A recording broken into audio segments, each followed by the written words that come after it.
Joining us tonight is Congressman Matt Gaetz, a member of the House Judiciary and Armed Services Committees, a great American. Matt, great to have you with us. We are delighted to have you here. Let's start with the Mueller report, which I think proves that the witch hunt, as the president framed it, was a corrupt enterprise from the very beginning. Of course it was, and today what we saw from Robert Mueller was a drive-by accusation of obstruction of justice that seemed to pivot away from some of the principles that he established in his written report.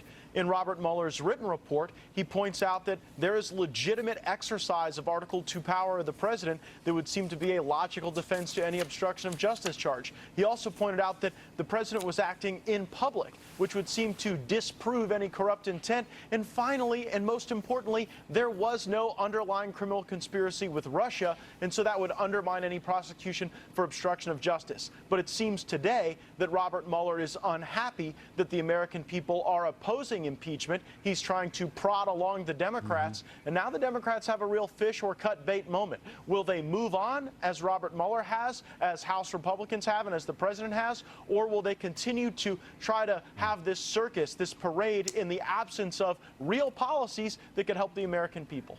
You know, we had a parade of Democrats earlier in the broadcast who were talking about being frustrated by Mueller, disappointed in his performance, looking for a verdict, if you will, from Mueller. I thought he came very close to embracing the entire radical Dem agenda, but they're disappointed. Well, we have questions for Mueller. I mean, look.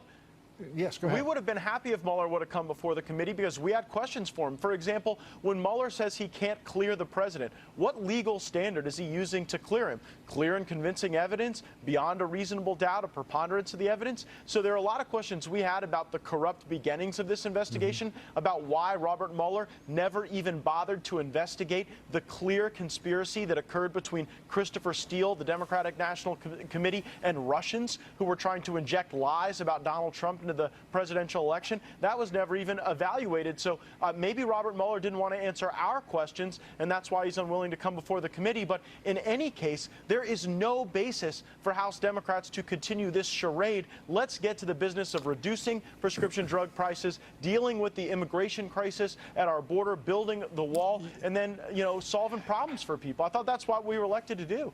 Well, it may have been what everybody was elected to do, but the Democrats have made it pretty clear.